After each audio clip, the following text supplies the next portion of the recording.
hambalyo waa dhaanta aroos oo lagu talagalay boqorka iyo boqoradda lamaanaha qarniga maxamed casayr iyo marwadiisa shamsa farxaan oo laxankii iyo codkii ismaan jigna iyo anigooda la dhageysa habboon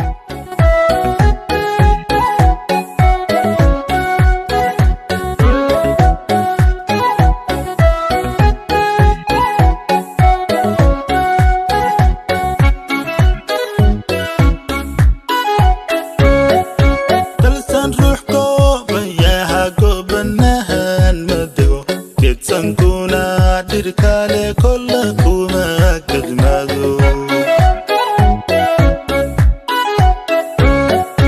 xulashada kayanka markii loo guntado nin kastaba go'aankiisu waa gaadhixano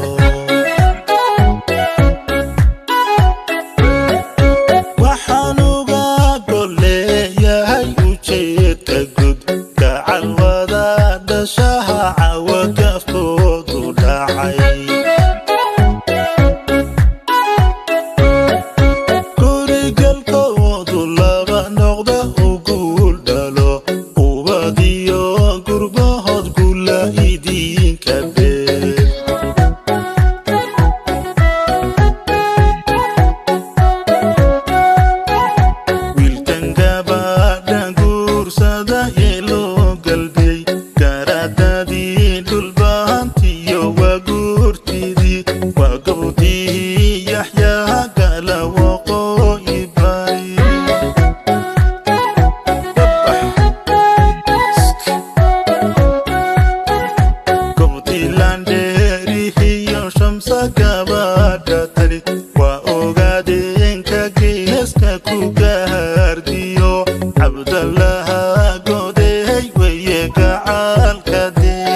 Saka